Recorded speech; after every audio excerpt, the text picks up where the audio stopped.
Bom, então, bom dia, pessoal. Hoje eu vou falar um pouquinho de LMC e falar um pouco de terapia de descontinuação, que a gente acaba não fazendo, mas pelo menos para a gente ter uma noção.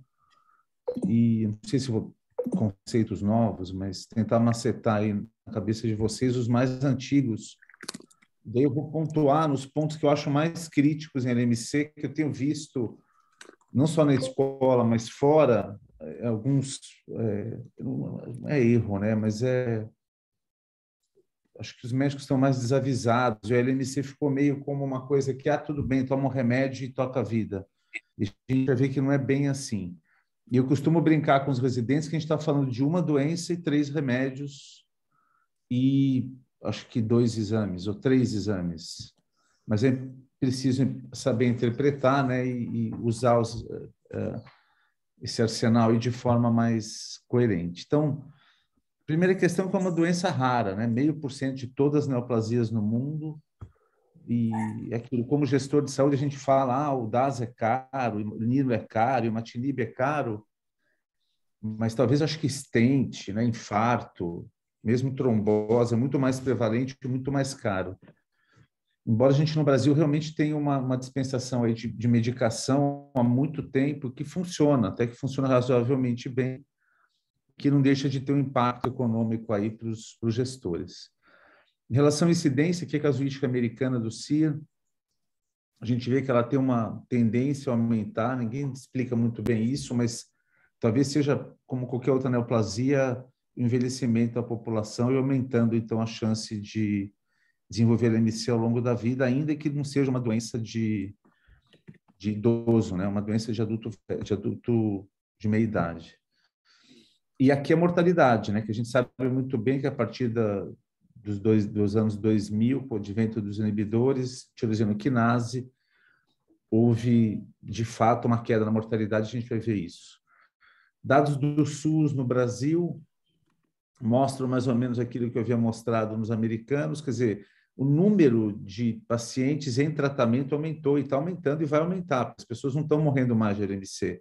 Então, aqui, pacientes com tratamento no ano anterior e pacientes novos no Brasil relativamente estável. Eu diria que tem talvez uma tendência a aumentar como acontece no CIR, lá de 1.500 para 2.000 em 10 anos.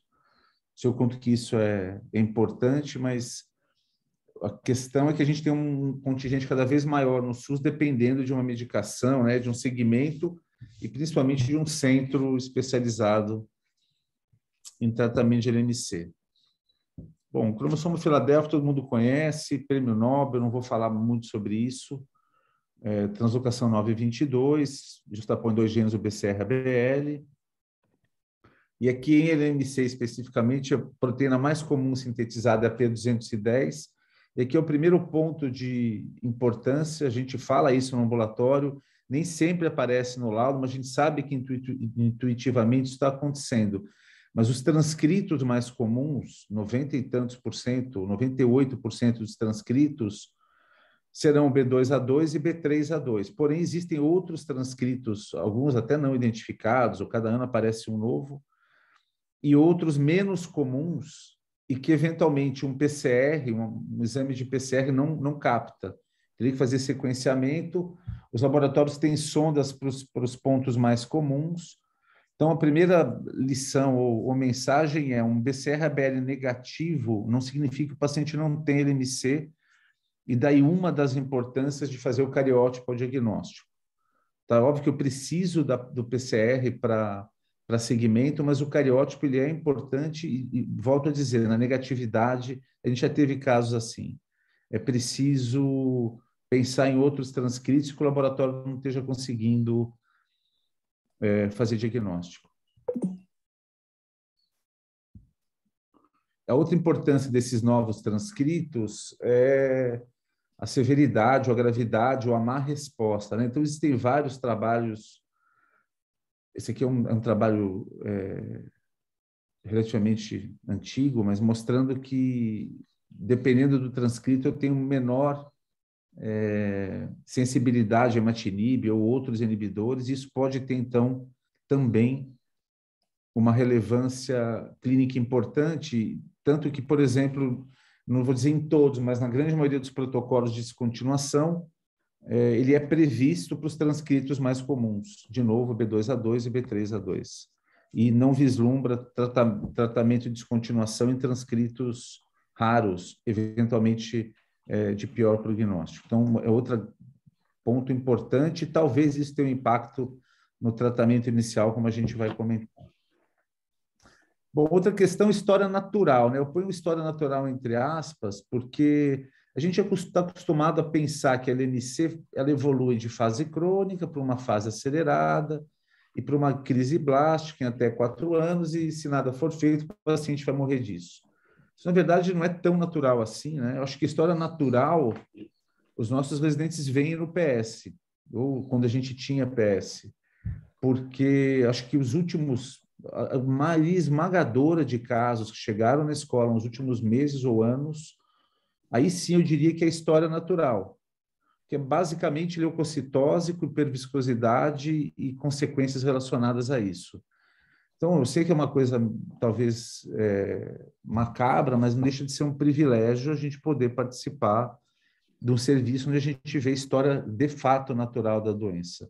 Então, vários pacientes com amaurose, priapismo, AVC, lise tumoral, alteração neurológica e assim por diante. Então, aqui a gente tem um poço de oportunidade para aprender o que é uma hiperviscosidade e, inclusive, discutir os pacientes com banco de sangue, definir se tem que fazer ou não leucaféres, assim por diante. Uma outra questão importante disso é que a gente pega um cacoete, os residentes já passam como hidreia fazendo parte do tratamento LMC. A maioria dos guidelines deixam a hidreia como uma opção exatamente para isso, para uma citorredução rápida. Grande maioria dos centros no mundo deixaram de usar a hidreia como tratamento inicial, e o inibidor ele tem que ser utilizado desde o começo, salvo casos onde eu preciso fazer citorredução, que acho que é a nossa regra na escola. Então, acho que na medicina privada a gente vê pacientes com 15, 16, 20, achado de exame, não preciso de DRE nesse paciente, eu tenho tempo para fazer diagnóstico, começar inibidor de tirosina quinase. Isso aqui é uma casuística relativamente antiga nossa, mas ó, eu cometeria a mediana 160. Então, a gente, acho que todos os últimos casos foram alto risco, esplenomegalia e leucocitose com hiperviscosidade. Bom, por que essa história natural não tão natural acontece, né? Por que o paciente evolui para a crise blástica? Então, esse aqui é um slide da doutora Maria de Lourdes, antigo, mas mostra bem que existem 2 rotas onde há ganhos, novos ganhos mutacionais, né, citogenéticos, eventualmente moleculares, e que levam, então, a uma parada de maturação da célula, mantendo a proliferação aumentada, e o paciente acaba entrando em crise blástica. Existe a rota menor, a rota maior. Existem alterações citogenéticas de interesse, de importância, inclusive, de tratamento, e daí uma outra questão do porquê a importância de fazer um cariótipo convencional ao diagnóstico, exatamente para poder flagrar, eventualmente, novas alterações citogenéticas ou alterações citogenéticas associadas, como se diz, e que levem a maior chance de evolução para a crise blástica. E como a gente vai ver que o tratamento ele visa basicamente impedir que o paciente evolua, se o paciente tem uma história, tem uma alteração genética ruim, isso pode se tornar mais difícil ou um ponto de atenção. Novamente, um BCR-ABL não faz diagnóstico. Então, outra coisa que a gente vê é o paciente está com uma leucocitose, o médico desconfiou de LMC, pede um BCR-ABL e começa a tratar sem cariótipo. Eu preciso mostrar o Filadélfia, mas mais que isso, buscar eventualmente essas novas alterações citogenéticas. E aqui é o diagnóstico, as principais alterações, rota maior, rota menor, com piores prognósticos, né? Então, a rota maior a gente sabe que tem muito pior prognóstico e a maioria dos guidelines acabam colocando essas alterações como ponto de importância. Nós tivemos há pouco tempo um duplo Filadélfia, paciente duplo Filadélfia que não estava respondendo bem. Então, lembrar da importância do cariótipo e do impacto que pode ter no prognóstico.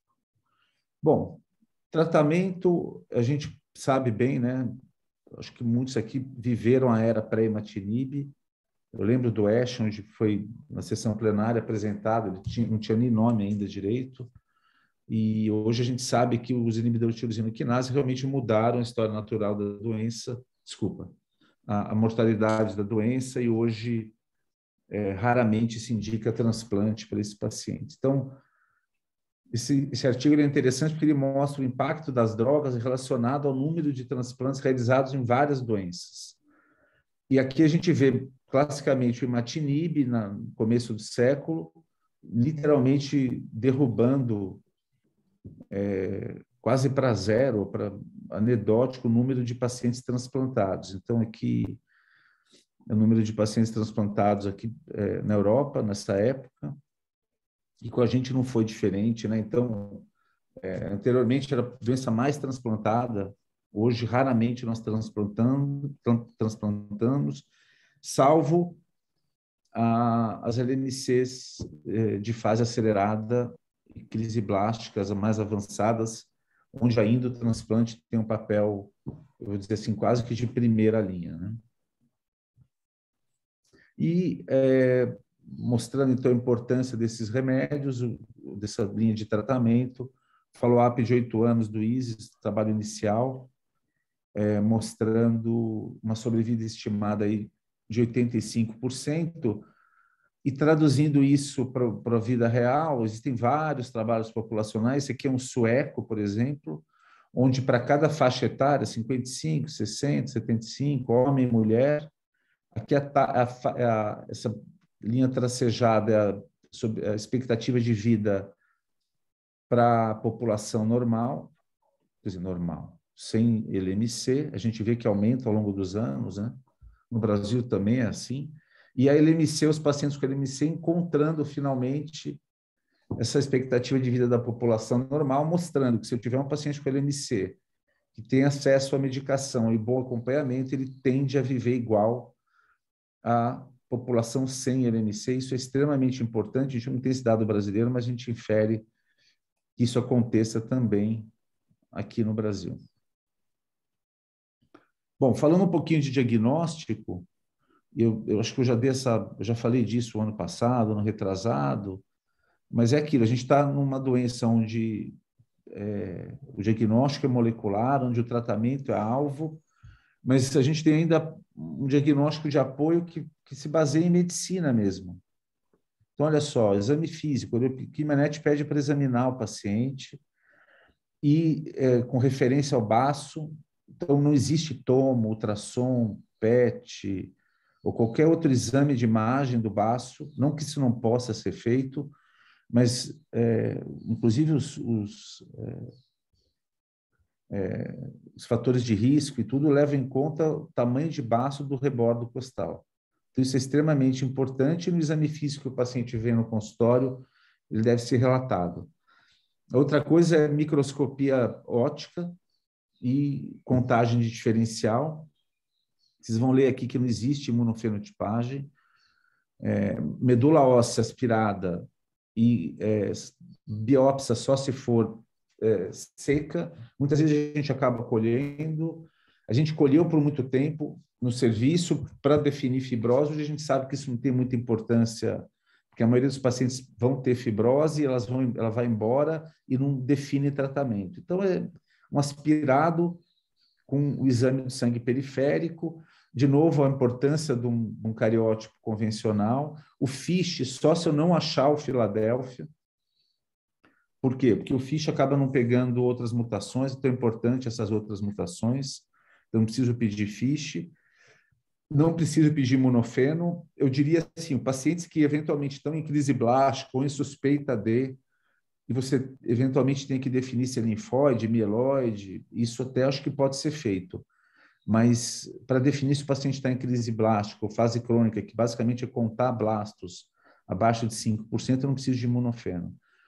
O PCR, para detecção do BCR-ABL, com a identificação dos transcritos, né, do transcrito específico para cada paciente, e uma bioquímica e eletro, etc., para definir a condição clínica do paciente. Então, de novo, alguns pontos importantes, eu não estou julgando quem peça imunofeno, mas em princípio não precisa ser pedido, seria uma coisa desnecessária.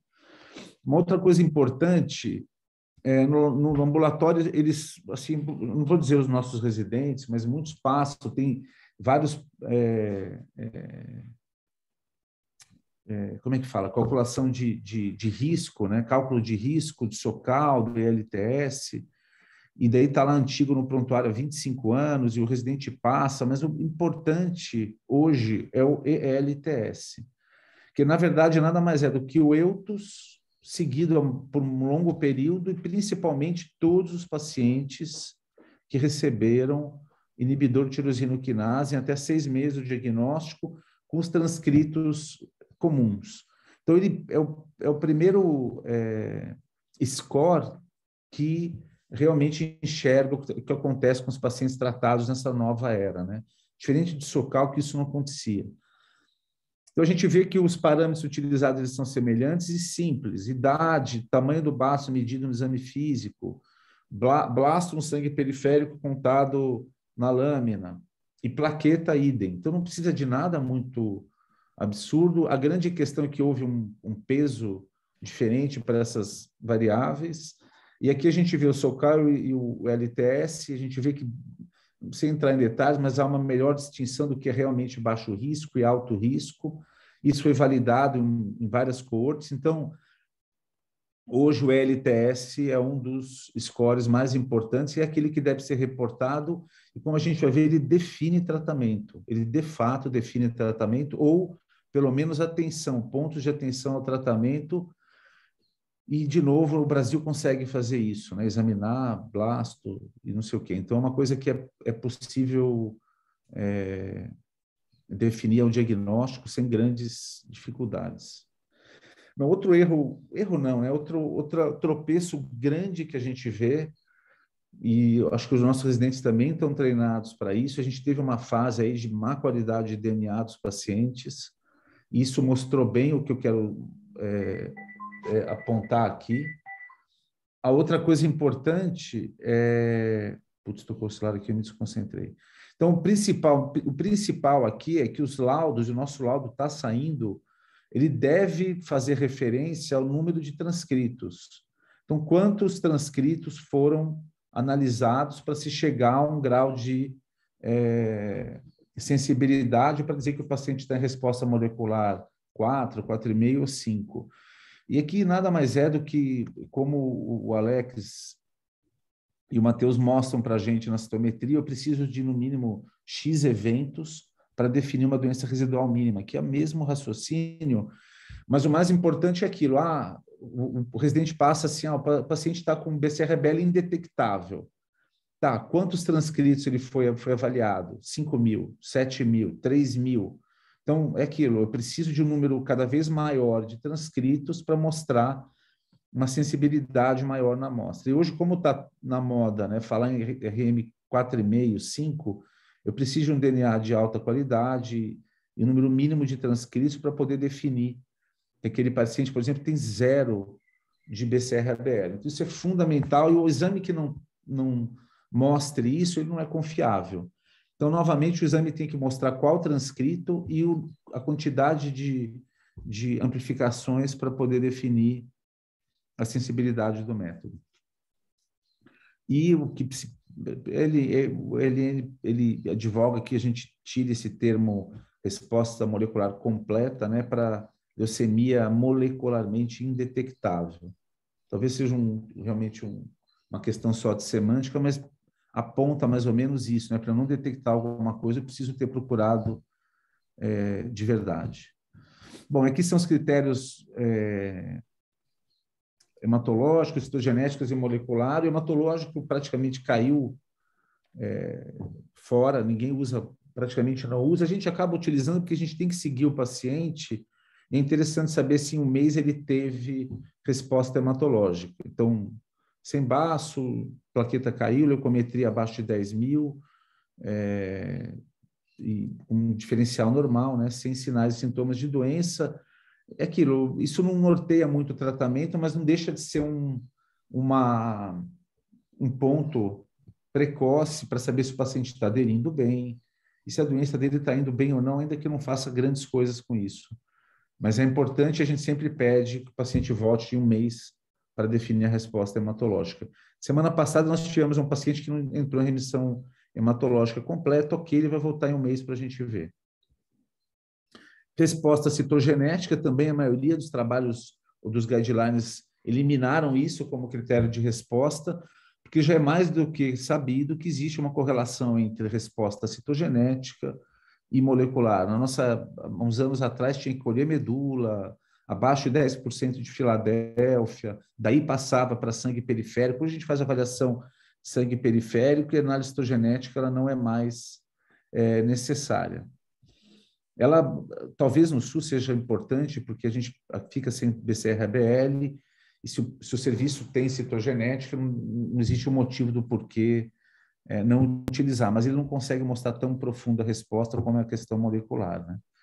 Então, aqui, resposta maior, 3 logs, e a leucemia, né, como o termo paciente livre de leucemia indetectável, ou resposta molecular completa, né, RM acima de 4,5, 5, indetectável, são os critérios moleculares de resposta relativamente simples, né? De novo, 2 exames, na verdade 1, né?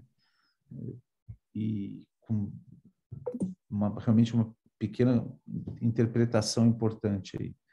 Bom, em relação ao critério de tratamento, eu trouxe só a LN, tem outras variações muito pequenas, mas é aquilo, né? 3 meses, 10% 1 log, 6 meses, 2 logs, 12 meses, 1 ano, 3 logs, acabou o problema. E qualquer ponto que eu tiver 3 logs, eu considero esse paciente com uma ótima resposta.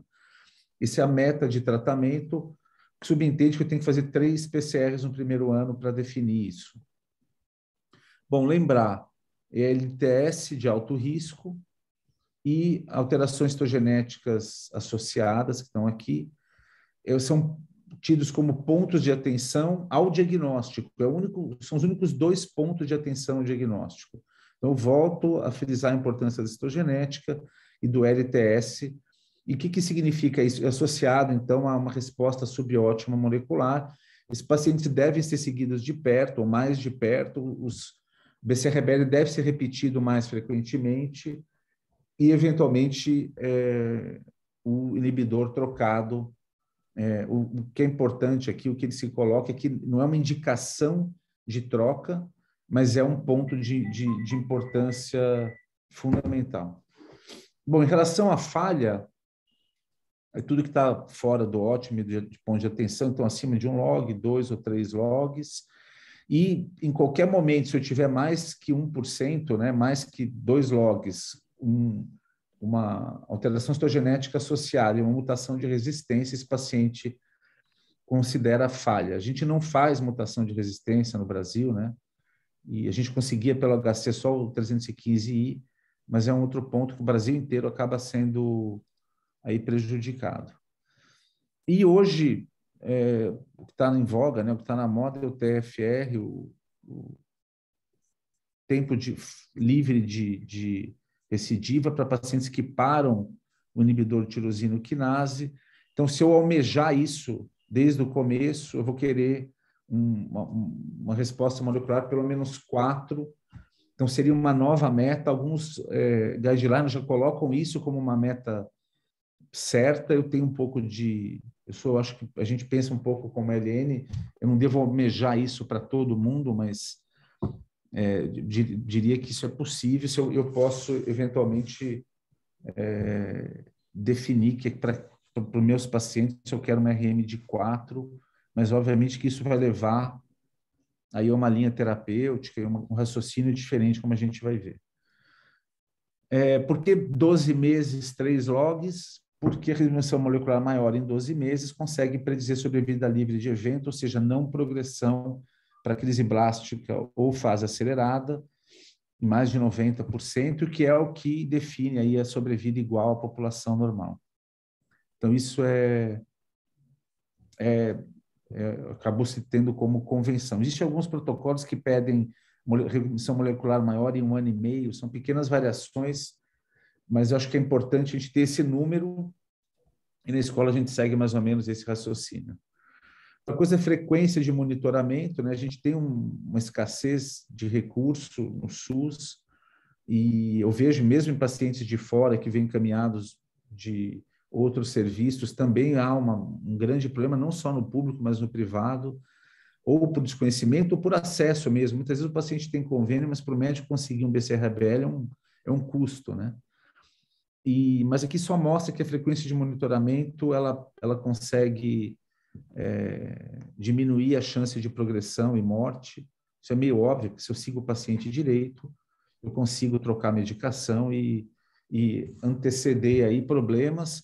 Não parece uma coisa simples, mas não é. E tira um pouco, só para a gente tirar um pouco essa ideia de que, toma o remédio, toca a vida e volta ano que vem, não é bem assim. E existe um problema sério no Brasil relacionado a isso, na América Latina, né? Onde o governo custeia o remédio, mas não custeia ou não desenvolveu o BCRBL no SUS. Então, isso passou a ser um grande problema Brasil e América Latina. Bom, em relação ao objetivo e tratamento de primeira linha, a gente não fala aqui em cura, a gente fala em prolongar a sobrevida, e hoje o objetivo, como eu havia dito, é sobrevida igual à população normal, prevenir progressão de doença. Então, o tratamento nada mais é do que manter aquele PCR abaixo de 3 logs, isso diminui a maior instabilidade genômica ou inibe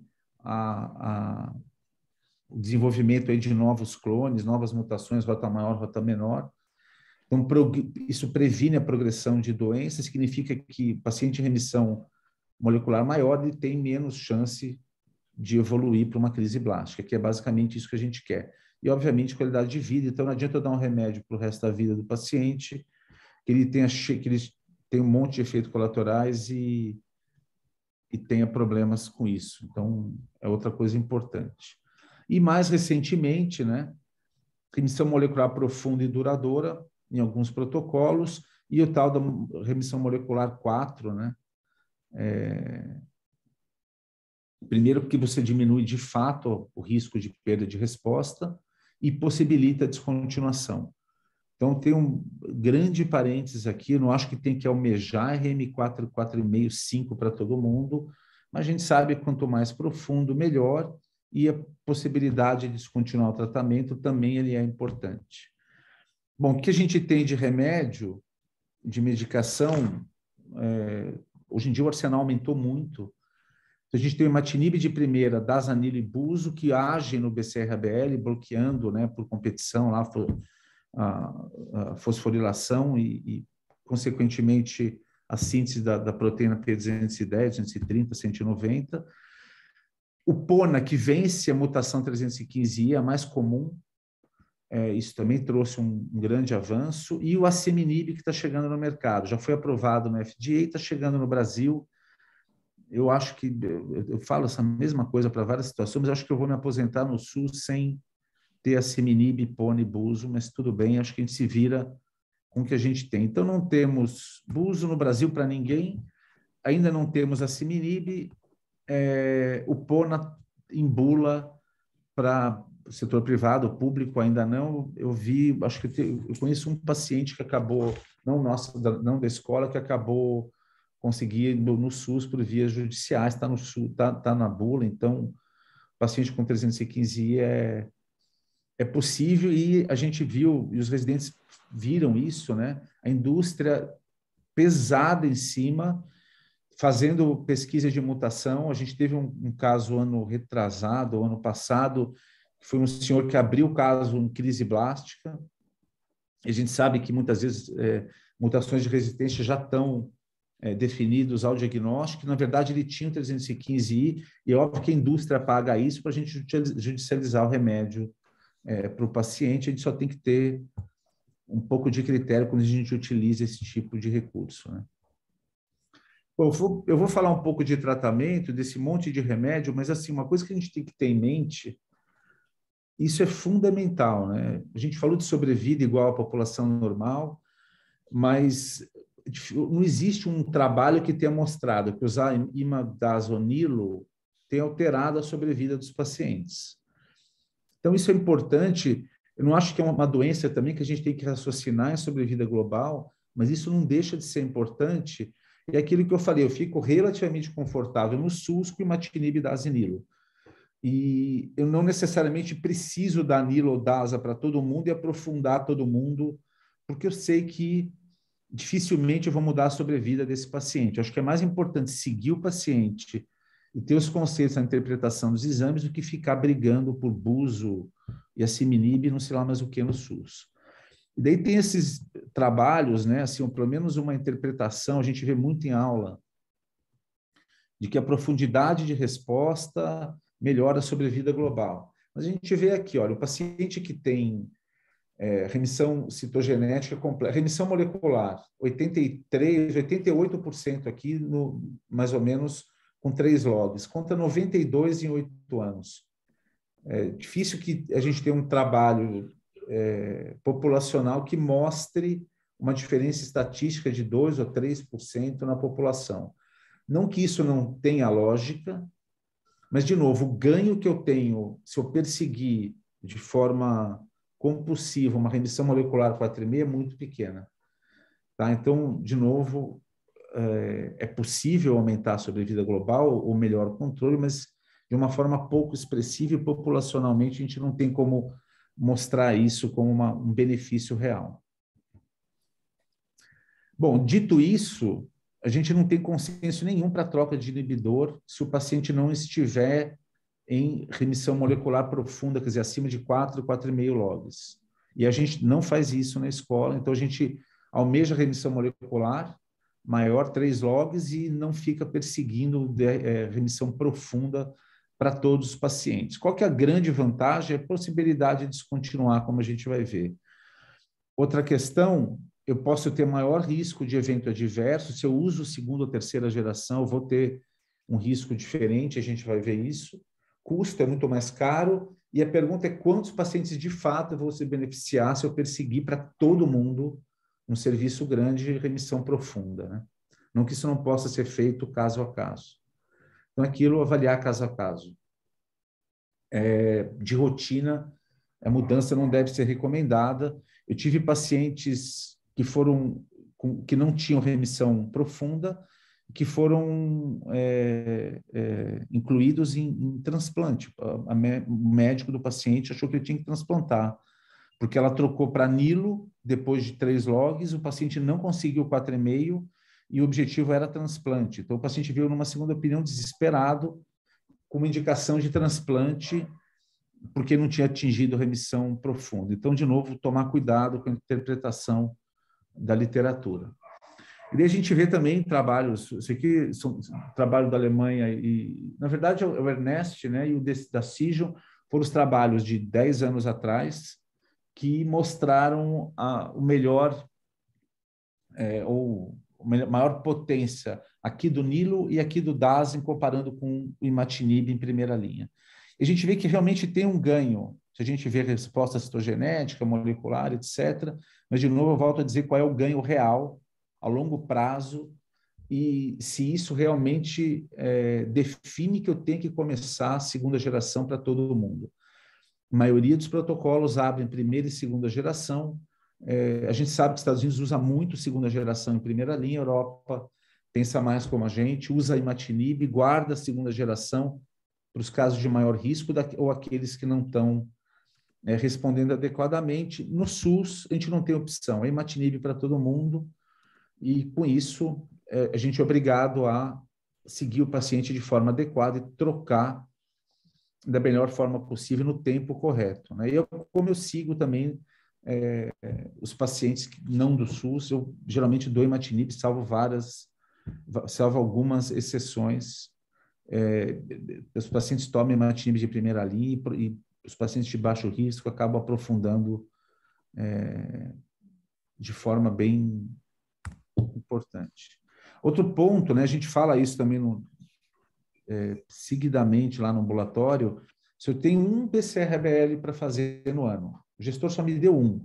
Qual seria esse? Possivelmente 3 meses. Por quê? Porque a gente sabe que isso prediz resposta em um ano. Então, eu não preciso esperar, eu não deveria esperar um ano, eu faço em 3 meses. Aquele paciente que conseguir um log em 3 meses, a chance de ele aprofundar e ter a sobrevida igual do ISIS inicial é muito grande. Enquanto que os pacientes que não respondem bem nos primeiros 3 meses, ele tem uma chance muito menor de perda de resposta ou de não atingir resposta.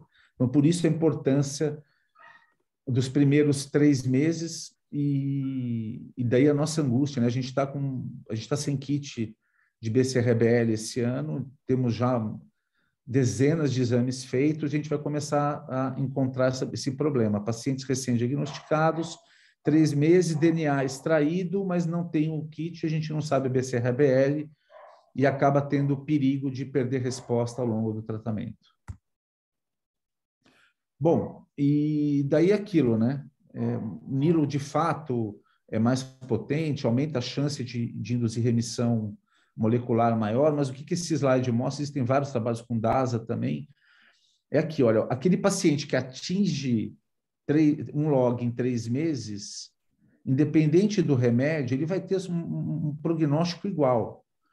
Então, é aquilo, o imatinib consegue isso em 16%, o Nilo em 56%, mas o fato é que quem consegue vai bem.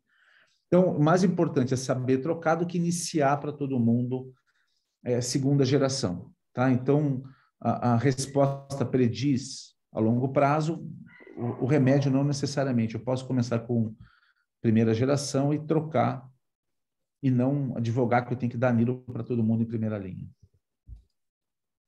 E aqui mostrando, então, tanto o DASA quanto o Nilo com uma chance relativamente grande, né? O maior em 2 anos ou 3, conseguir aí 70% dos casos uma DRM 4,5, uma resposta profunda. E daí aquilo, talvez o paciente ao diagnóstico que vislumbre de fato e que cobre isso, ou que numa conversa defina que ele queira parar um dia, eu acho que não é errado começar a dar Zonilo em primeira linha, porque eu vou conseguir uma resposta profunda mais rápida e mais provável, e com isso eu consigo parar a medicação do paciente. Tá, eu não quero começar com Dazonilo, eu quero começar com imatinib, ou eu tenho o quê, como é o caso do SUS no Brasil, e aqui a resposta em 3 meses, o MD Anderson trocou rapidamente para DASA, ele mostra que eu consigo aprofundar, né? Eu ter uma resposta molecular maior em um ano mais frequente, mas a gente vê que ao longo do tempo, embora a gente tenha um P significante aqui, e a maioria dos pacientes, mais pacientes com DASA conseguiram 4,5, não significa que os pacientes com imatinib também não consigam. Eles vão conseguir mais lentamente, mas não de uma forma desprezível. Então, eu estou contando aqui entre 60% e 80% de resposta 4,5 ao longo dos anos, e que também seria ok para o SUS. Eu teria mais tempo para descontinuar o tratamento, mas eu conseguiria possibilitar isso em 60% dos pacientes que estivessem tomando imatinib. Então, novamente, existe um lobby em cima da gente de trocar rapidamente e tal, mas, de novo, isso é feito em um ambiente controlado de pesquisa. Na prática, eu não preciso sair trocando para todo mundo que não tenha conseguido uma resposta profunda. Mesmo para aqueles que queiram, eventualmente, parar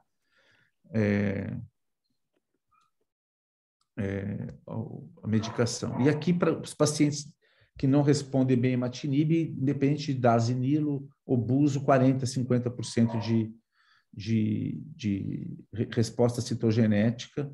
Em 2 anos, a gente não tem outra opção no SUS que não dá azinilo. A grande maioria acaba entrando, às vezes demoram mais, mas acaba entrando em remissão molecular maior. Aqueles que não entram, a gente tem mandado para transplante, é uma raridade. E daí aquilo, a doutora Apley, do Reino Unido, ano passado, ou ano retrasado, no IRA, ela advoga e gosta do imatinib em primeira linha. E aquilo, né? Um remédio de 22 anos contra um de 10, 12. eficácia, embora um pouco menor, para induzir em 3 meses um log, não é desprezível, 70 contra 90. Em 12 meses, 40% dos pacientes, 30%, 40% vão atingir, então eu vou ter que trocar em 60%, embora em segunda geração também vou ter que trocar. E a gente sabe, se a gente não tem buzo, não tem pona, a gente tem que ficar trocando entre dasatinib e nilo, não é muito bom. Eu não trouxe dado aqui, mas isso não, a gente tem alguns casos, mas isso não é uma prática segura, ou pelo menos não é uma garantia de resposta. E a sobrevida global é igual. Então, é aquilo, eu posso começar com imatinib e seguir direito e trocar eventualmente. E aqui vem o principal, né? Muito tolerável. A gente tem aquele monte de efeito colateral, mas são bem menores, ou pelo menos bem menos graves, ou potencialmente menos graves do que segunda geração, que tem eventos adversos realmente mais perigosos. Outra coisa importante é definir o que é intolerância e resistência, e lembrar que uma quantidade grande de pacientes vão ter intolerância, que ficou ruim, ou eventualmente resistência. Então, aqui o primeiro trabalho do IRIS mostrou 40%, 35% não responde bem, mas tem um contingente que, por exemplo, evento adverso, 13%, 15% acabam não conseguindo tolerar e, eventualmente, ter que mudar o remédio. Então, é importante, equipe multi, para definir isso, e, de novo, história, exame físico dos pacientes. E aqui, tratamento inicial e troca na escola, e os residentes pensam assim, porque a gente não tem outro armamento, é definir tratamento por evento adverso. Então, todo mundo recebe imatinib, com retenção de fluido, eventualmente mialgia, trato gastrointestinal, rash, que na grande maioria das vezes vai embora em 3 meses. O importante é fazer com que o paciente tenha uma boa adesão nos primeiros 3 meses, então ele não atinge aquele primeiro log em 3 meses e a gente pode ter problema futuro. O Nilo, ele aumenta a enzima pancreática, ele tem uma hepatotoxicidade maior, ele tem um risco de arritmia, né? Ele prolonga o QT, e ele, de fato, tem aumento de eventos cardiovasculares, da importância de seguir a síndrome metabólica, obesidade, atividade física, hipertensão, diabetes, dislipidemia nos pacientes que tomam Nilo, e isso muitas vezes é proibitivo. Tem um paciente totalmente descompensado, uma aderente há 20 anos, não é agora que ele vai tomar Nilo que ele vai regular o diabetes, a hipertensão, o sedentarismo, e isso pode eventualmente contraindicar o nilotinib. E o DASA, lembrado do derrame pleural e pericárdico, hipertensão pulmonar, e principalmente idoso e hipertenso mal controlado. Então, a gente também tem que lembrar disso. É também o mais mielotóxico e é um anticoagulante. Então, ele também tem um problema em pacientes que já tomam AS ou outros anticoagulantes. A gente tem que tomar cuidado com os inibidores de segunda geração, tanto na troca quanto em primeira linha. E aqui, eu acho que também a doutora Apel, eu não lembro de onde eu peguei isso, mas é o tratamento inicial baseado em evento adverso, então imatinib, buzo-dasa, nilipona, com os eventos adversos de atenção especial, né, em vermelho, o nilo, como eu falei, cardiovascular, o DASA, hipertensão pulmonar e derrame. E a gente vê aqui que o imatinib tem muito mais verdinho do que os outros. Então, isso é importante. O buzo é um remédio tolerado e foi feito para quem falhou a primeira e segunda, a gente não tem no Brasil, mas é um remédio também bem tolerado. E aqui um problema que a gente acaba não tendo disponível, eu vejo em pacientes particulares que, embora exista a possibilidade ou disponibilidade, talvez os médicos não conheçam, mas é importante realizar a pesquisa de mutação do gene ABL toda vez que eu troco o remédio, ou principalmente naqueles que não evoluem bem, não estão chegando à resposta satisfatória, porque a gente sabe que existem mutações que conferem resistência, o principal, 315I, e daí eu só tenho ponatinib para resolver esse problema, e as outras mutações que eventualmente podem definir a segunda ou terceira geração. Então, a gente não tem isso no Brasil, ou no SUS, né? mas é importante lembrar que é um exame importante nessas situações. Bom, e por fim chegou a Ciminib, né? Eu não sei, acho que a Novartis disse que vai chegar esse ano, eu não sei, ela já foi validada e aprovada nos Estados Unidos, mas por que ele é importante? Primeiro, é um perfil de toxicidade baixo, e a outra questão é que ele inibe de forma alostérica, né, via alostérica, aqui o sítio de ligação, que é o STAMP, tem vários esquemas mostrando isso, mas ele independe do domínio quinase.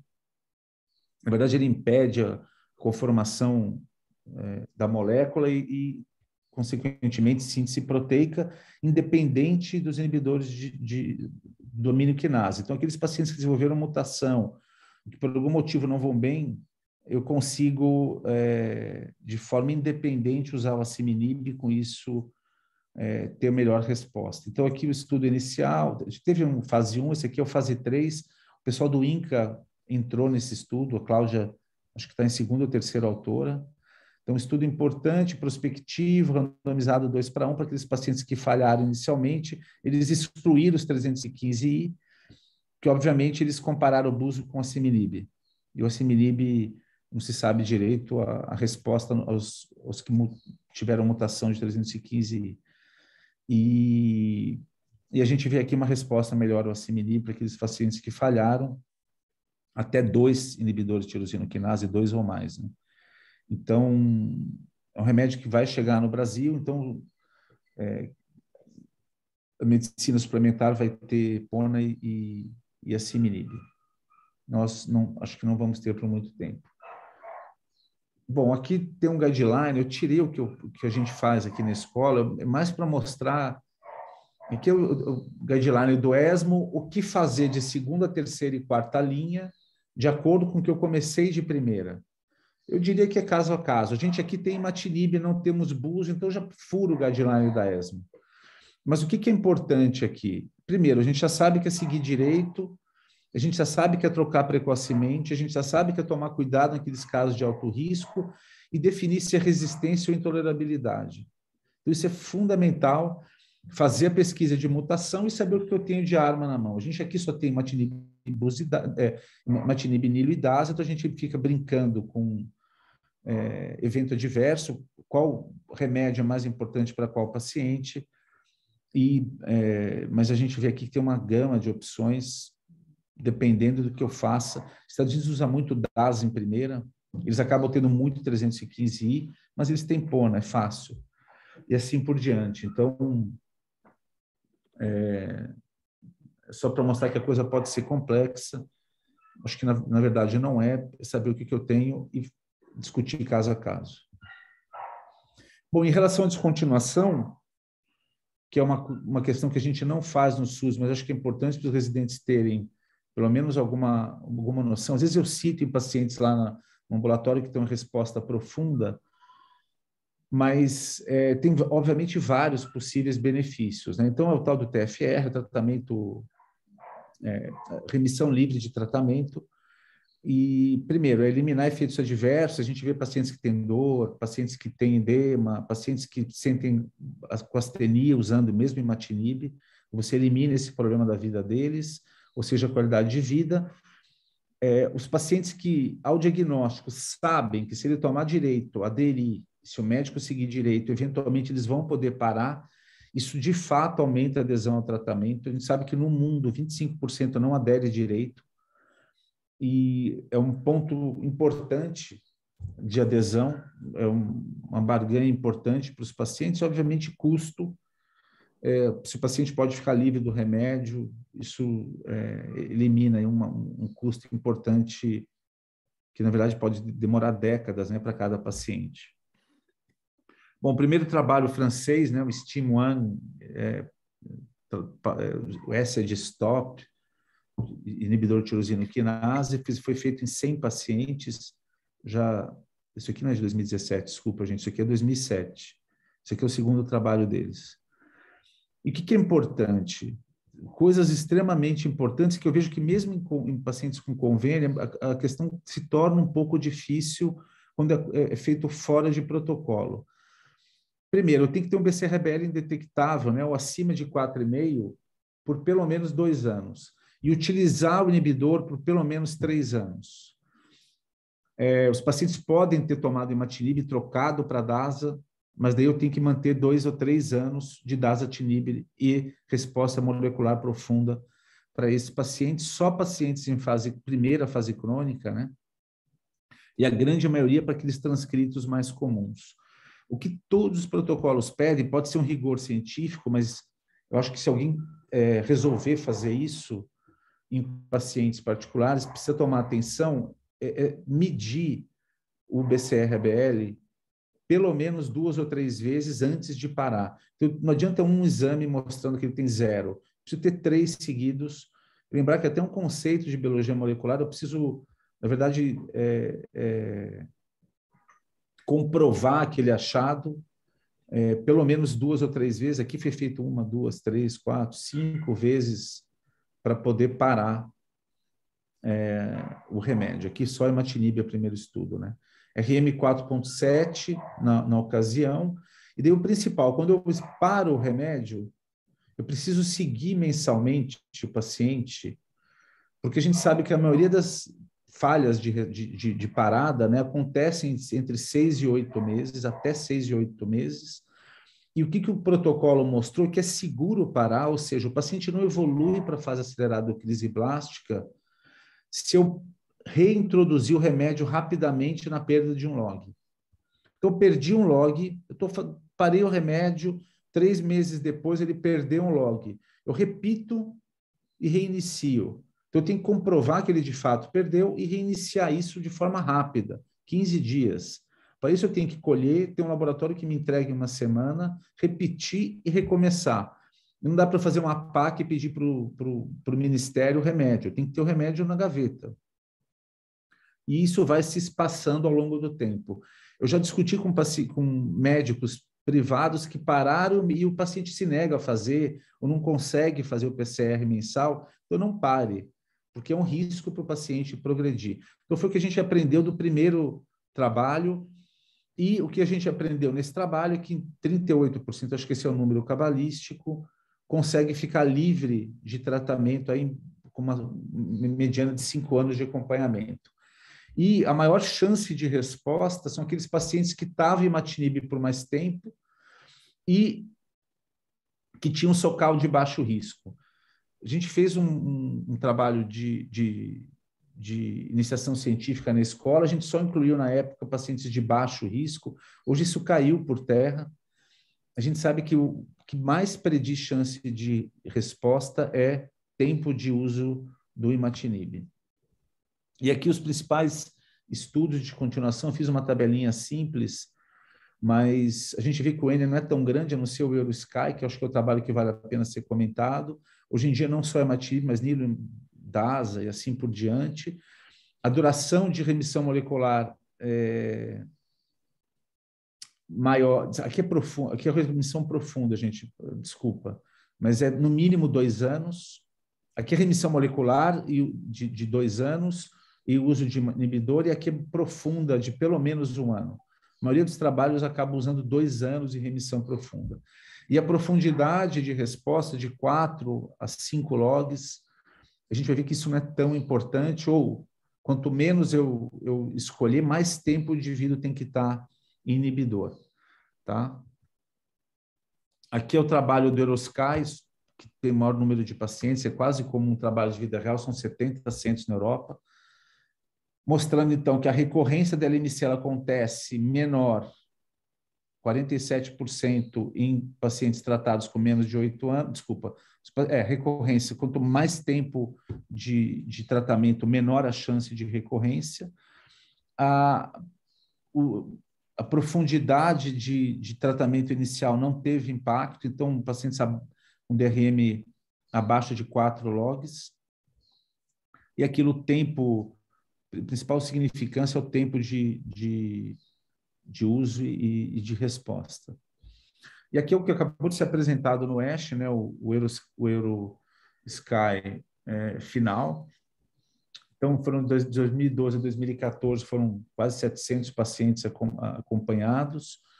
Principal, aquilo que eu já falei, né? O tratamento de duração e o tempo de duração de doença residual profunda foi o que mais impactou nos pacientes nos primeiros 6 meses, e basicamente são 50% de chance de parar ou de continuar sem, de voltar ao remédio ou ficar sem o remédio ao longo dos anos. Então, se o paciente tomar por 3 anos e tiver em 2 anos acima de 4,5 logs, eu vou ter, abaixo de 4,5 logs, eu vou ter uma chance de 50% do paciente nunca mais precisar tomar o remédio. Bom, aqui são os requisitos mínimos para descontinuação, segundo a ELN, e aqui entra qualidade do meu PCR, disponibilidade, se o paciente está motivado, tudo que a gente falou, geralmente utilizar os transcriptos típicos, não brincar com outros transcriptos, e assim por diante. Tudo que eu havia dito, e uma tabelinha de acordo com a profundidade de resposta, o tempo de duração. Eu quero fazer DRM4, ok, precisa estar em 3 anos. Eu quero fazer com DRM 4,5, 2 anos basta. E assim por diante. E, no mínimo, 3 a 5 anos em uso do inibidor de tirosina quinase. Elegibilidade mediana de todos os guidelines que eu vi é fase crônica, TKI em 3 anos, DRM pelo menos 4 logs em 2 anos. Quer dizer, no mínimo 4, abaixo de 4, 4,5 ou mais. Então, isso seria o seguro, né? Aqui a gente não fala em fator de risco, a gente não fala do inibidor, o importante é preencher esses critérios e seguir o paciente de forma adequada. Bom, aí se o paciente falhou, eu parei o remédio, ele voltou, ele precisou voltar. É possível tentar de novo? Sim. Grupo francês, Ristin. A gente vê que o N não é tão grande, que existe uma bagunça entre imatinib, nilo e dasa, que o N acaba sendo muito pequeno, né? Mas é possível parar de novo em torno de 25%. Quer dizer, aquele médico, aquele paciente que de fato estão almejando parar o remédio um dia, é possível fazer isso. E o que está na moda, o Chap, que discute comigo, ele está obcecado com isso, né?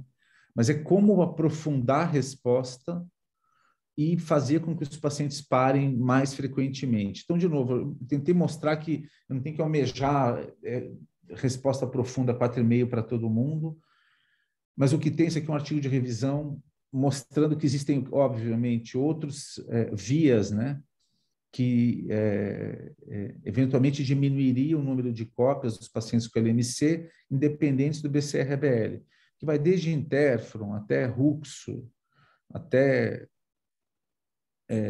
inibidor de BCL2, assim por diante. Então, existem vários estudos. O que mais existe na literatura é associado ao interferon. Talvez é o que talvez fosse possível no SUS, lembrando dos efeitos colaterais do interferon, mas é utilizar inibidor de tirosina quinase com alguma coisa, aprofundar e tentar parar. Então, interferon, pioglitazona, que tem um protocolo, acho que está aberto na Unicamp, que é um hipoglicemiante que promete aumentar a sensibilidade do imatinib, associar com Rux, associar com Veneto em diferentes doses, e o Emidianto já mandou fase 1 com inibidor e asciminib em primeira linha. Então, eu não sei se nos próximos 10 anos a gente vai acabar tendo que utilizar terapias compostas, ou vai ser possível utilizar terapias compostas na tentativa de parar a medicação. Acho que é bem possível que isso aconteça. Bom, adesão, né? Acho que a gente falou de um monte de coisa. A adesão é extremamente importante. É o nosso dia a dia no ambulatório. Os pacientes não aderem por N razões. Qualionco, a equipe ajuda demais a gente por isso. A gente tinha o pessoal da farmácia, com a pandemia a gente foi abandonado e espero que eles voltem, porque é importante a aderência, inclusive, e interação à medicação. Mas só para mostrar que quem adere vai melhor do que quem não adere. Então, só para finalizar, né, é um paciente que precisa ser seguido realmente de forma seguido de perto, desde o diagnóstico até a remissão, e manter o uso de medicação contínua por décadas, o que não é fácil. E equipe multi é fundamental, a gente não consegue isso sozinho. Covid, acho que acabou, né? Não tem mais. Saiu de moda a Covid, mas aqui eu trabalho da Unicamp com o grupo brasileiro, mostrando que o Covid saiu no ASH agora, da Kátia. Pacientes que têm remissão molecular maior vão melhor que aqueles que não estão em remissão molecular. E aqui é N pequeno, mas mesmo os pacientes que estão em descontinuação foram bem, são poucos. E aqueles pacientes que estão em fase blástica e acelerada e acabam indo muito pior. Então, quer dizer, para quem tem uma segunda doença, né, que seja uma gripe, um Covid, ou qualquer coisa que seja, estar em remissão molecular ajuda muito. Acho que era basicamente isso. Eu não vou falar em crise blástica, nada disso, em fase acelerada, porque acaba sendo outro escopo, mas a gente pode discutir isso também em outra ocasião, tá bom? Obrigado, gente. Dúvidas? Parar, interromper. Estourou o tempo. Eu queria só fazer um comentário rápido. Você falou sobre o uso das aféreses. São duas considerações e uma pergunta. Como é que você faz com aquelas mulheres que fazem diagnóstico de LMC grávidas? Então, a gente tem, é engraçado, né? A gente tem, assim, aféreses só para... a férias a gente usa eventualmente. A gente sabe que a férias é enxugar gelo se não der nada associado, então tem que dar hidreia, alguma outra coisa. E se já ajudaram a gente em algumas situações bem difíceis. Gestante é interessante porque não tem uma definição na literatura. Tem muito pouco. A gente tem algumas situações. Eu tive, ano passado, uma gestante que já estava em remissão molecular. Ela parou ITK nos primeiros 3 meses. Ela começou novamente depois dos 3 meses e ficou bem. E realmente ficou muito bem. Então, a gente tem feito isso. A gente mantém o paciente nos primeiros 3, 4 meses, ou com interferon, ou com aféresis, mas é muito pouco provável, mas é interferon, e depois de 3, 4 meses reintroduz. Então, a gente teve isso. A gente teve, na verdade, tenho 2 pacientes que engravidaram e uma que fez diagnóstico à gestação. Interferon ou nada. E daí não deixar amamentar, que é outro problema. Mas a gente acaba indo bem, viu? A gente teve pacientes que perderam resposta, inclusive hematológica, ao longo da gestação, e há um tempo atrás não podia dar inibidor nunca. Hoje a gente dá depois dos 4 meses. Beleza, não é isso. Bom, você falou sobre a questão da retinopatia. Eu acho que se tiver retinopatia, tem que usar citoredutor e tem que fazer féresis junto. Não tenho dúvida. Assim como no priapismo também.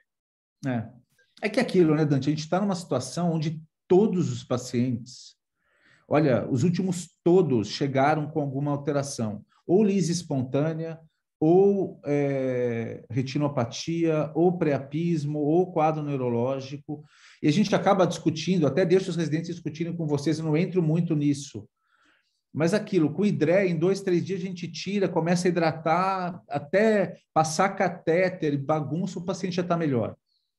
Só que a gente tem pacientes com sequelas irreparáveis, né? Realmente temos. E é o que a gente fala, a gente vê a história natural, de fato, da doença em hospitais públicos. Todos os nossos pacientes são de alto risco. Uma coisa impressionante. Mas daí vocês estão aí para ajudar, de fato. Isso aí, obrigado. Oi, Fábio. Bom dia, cara. Parabéns pela aula. Obrigado. Eu queria puxar um pouquinho a sardinha para o laboratório. Acho que você falou muito bem da citometria, né? Não se faz citometria em paciente com LMC, apesar de na prática a gente não vê isso. Todo mundo aí fora pede. E a gente até aprendeu o padrão de LMC, a distinguir LMC de outras mieloproliferativas. Quanto à questão da pesquisa da mutação, quando você falou que a gente não faz no Brasil, você estava falando em SUS, né? Porque na rede privada faz. Não, SUS. É isso aí. Tá. SUS. Porque na rede privada a gente faz. E não, só uma na dúvida. Privada, é que assim, a privada eu peço para todo mundo. Todo mundo que trabalha comigo sabe, pede, sabe? Não é. Mas É porque muita gente não sabe que faz, né? E acaba no pedido. A gente quase não vê caso entrando de mutação. Mesmo paciente não vê, caída. não vê, não vê. E agora a gente tem o E lobby da indústria fazendo 315I, mas você vê, mesmo o INCA, que entra em protocolo de fase 3, não tem de rotina pesquisa de mutação. Então, é aquilo, no SUS, isso realmente a gente não tem. Como a gente começa imatinib para todo mundo, isso também não é um grande problema. Para aqueles que começam em segunda linha, com segunda geração, isso pode ser um problema, que é a questão dos Estados Unidos. A maioria dos que não respondem à DASA vão ter alguma mutação de resistência, salvo aqueles que não aderiram direito, né, obviamente. Tá.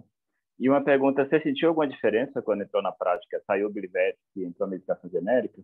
Que era uma preocupação inicial, né, que todo mundo tinha. Então, assim, estudo brasileiro diz que não. Então, existe um estudo populacional brasileiro, foram 20 centros, sei lá, menos, mas a gente entrou mostrando que não tem impacto, embora aquilo não tenha o P, mas a curva é desse tamanho de diferença, entendeu? Dá um arrepiozinho. Qual é o problema hoje que eu vejo? A gente tem, eu acho que 3 ou 4 tipos de Glivec, de imatinib. Os pacientes passam de um para outro. Então, eu vejo o paciente que começa com um, no meio ele toma outro, daí ele volta. Eu não sei se isso é compatível com... Acho que qualquer um que tem um paciente, se ele pudesse escolher um único só, eu não ficaria trocando de um para outro. Então, isso é uma questão que eu tenho visto. A segunda questão é que falta. Então, a gente teve um problema brasileiro, agora no final do ano, que tá acabando esse mês ou mês passado, onde teve uma falta de imatinib no Brasil todo. E a gente sabe que se o cara parar 2 dias por mês, em média, é o suficiente para desencadear novas mutações. Então, você entende que tem tanta variável ruim, que é complicado. E tem a questão do paciente não aderir direito e tal. Então, às vezes, eu já vi médicos especialistas na LMC que falam, eu prefiro dar DASA enquanto o DASA não era genérico, porque eu garanto que ele vai tomar um único remédio. Eu não acho que eu tenho que fazer apologia a isso, mas incomoda demais você não seguir direito e saber que o teu paciente tomou 3 tipos de imatinib em um ano, com paradas de mês e meio, assim por diante. Agora a gente está com falta de Nilo. Todos os meus pacientes estão sem Nilo. 1 mês, 2 sem Nilo. Então, assim, está um ambulatório bem angustiante esse ano. Bem angustiante. Joia, obrigado, Fábio. Muito boa a aula. Eu queria comentar com você essa questão da bioequivalência. Quer dizer, se não tiver um estudo de bioequivalência entre os diversos tipos de imatinib, é como a Daisy maneja os pacientes anticoagulados, né? Quer dizer, eu acho que a suspeita clínica, eu acho que assim, todos nós que fazemos hematologia há 25, 30 anos, talvez tenha essa noção um pouco objetiva e clínica, que o que dita muitas vezes é o comportamento clínico da situação, do paciente, como está indo, está tendo muito sangramento, está tendo pouco sangramento, está tendo esses escapes. E uma outra questão que não ocorria há 25, 30 anos atrás é como educar o paciente e seu familiar, né? Porque hoje em dia, né, o conhecimento era altamente assimétrico há 20, 30 anos. Hoje em dia, você condiciona ou transmite um conhecimento para o paciente, fala assim, olha, aderência, compliance, o tratamento ele precisa ser feito, né? E ele fala assim, olha, o vaso do senhor está aumentando, está tendo basófilo, está tendo asinófilo no sangue periférico, está tendo escape, enfim. E aí o paciente, às vezes, se acha no direito, né? Tendo qual o nível de evidência? Nenhum, do ponto de vista científico, né? E esses escapes, Fábio, que trazem para o profissional médico esse desafio clínico. Você tem alguma estratégia de engajar o paciente? Acho que essa é uma maneira do médico não se sentir tão aviltado, não se vitimizar, mas ele condicionar o paciente, seu familiar, um empoderamento nele a tomar essa decisão, um ato de responsabilidade. Ele falou assim, eu não posso ir para Maldivas e ficar sem imatinib por 3 semanas e tomar todas, né? que você tem feito, Fábio? Acho que isso é importante conversar com os Eu acho assim, olha, a primeira questão de engajamento é o paciente sentir na equipe seriedade em relação a isso. Porque assim, pega hipertensão. Quem que toma direito remédio de hipertensão no Brasil? Deve ser 10%, 20%. Então, agora, se o médico tem uma seriedade e passa para o paciente isso, eu acho que a primeira questão é essa. Uma questão de postura, né? Uhum. Então, aquilo, por que seguir mais o paciente, ou fazer mais BCR-ABLs ao longo do ano, faz com que o paciente tenha mais adesão? Uma delas é porque o paciente mostra a seriedade da questão, né? Desculpa, o médico. A outra equipe multi, a gente tem a Qualionco, que tem a enfermeira do lado, tirando história, identificando problemas que a gente não identifica, com psicóloga, e a gente tinha a farmácia, que, de novo, a gente deixou de ter, mas que era fundamental, porque vinha interação, e a hora que você senta com o vô, conta remédio, está sobrando quanto no vidrinho todo mês, por que sobrou? Tudo isso é importante, né? E muitas vezes o residente fala, eu vejo que o cara não está respondendo, ele perdeu lá um log, eu falo, esse cara não está tomando direito. Está tomando direito. Daí você entra lá e fala, e aí? Ele fala, posso falar a verdade, doutor? Claro, a gente está aqui para isso. Sabe, assim, tipo, eu guardo todo domingo, eu guardo um imatinib, porque se faltar eu tenho minha reserva. Então, assim, é anedótico, mas eu vi isso acontecer. E não é tão esporádico, né, Fábio? Não é tão esporádico. A natureza humana ela oferece os unfoldings, né, esses desdobramentos. Mas é isso, não tem uma receita, é aquilo, acho que é tudo. É tudo e assim, a equipe multi, né? A gente não faz isso sozinho, não adianta. E acho que no particular a gente acha que faz sozinho, mas sem equipe multi, a gente não consegue enxergar o paciente como um todo. Ele tem que ser visto como... Uma coisa que você colocou aí, que eu acho interessante, é um pouco assim, esse gesto de empatia, quer dizer, quando você se desdobra e tem uma percepção e sai desse, quer dizer, você continua com o avental branco, mas fala assim, olha, põe a mão no ombro, meu amigo, o que aconteceu esse mês? E essa quebra, essa tarimba, eu acho que é uma coisa extremamente rica da prática médica. Essa, eu acho que é um segredo, ele é intangível. Isso não está escrito no Introbi, no Williams, mas a gente já, quer dizer, esse praxis, ele precisa ser fomentado em várias vertentes, né? Não, doutor, eu li aqui, aí deve estar com o celular aqui, está até quente, de tanto que o celular foi usado, mas esquece o celular, olha aqui, a vida ela precisa ter mais esse desdobramento, né? Mas você sabe que assim, né? Eu gosto de químio, gosto de transplante, leucemia aguda, mas o ambulatório de LMC, a gente tem que ser médico. Tem que voltar a fazer medicina. Por isso que eu falo, examina o paciente, não precisa pedir ressonância de baço, examina o paciente, vê se ele está tomando, né? É isso que é o legal do ambulatório. Às vezes eu fico um pouco ranzinza, eu sou meio...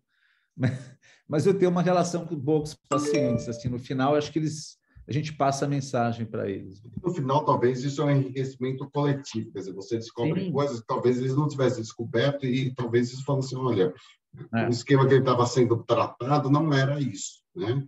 E que nesses 20 anos, quer dizer, a gente mudou uma doença que praticamente não tinha tratamento, a não ser que fosse o transplante, para uma doença crônica, e também a gente aprende a conviver com isso, né? Como conduzir. Parabéns, Fábio. Tá ótimo. Obrigado aí, gente. Muito obrigada, Fábio. Nada. Tchau. Muito obrigado. Obrigado, Fábio. Excelente.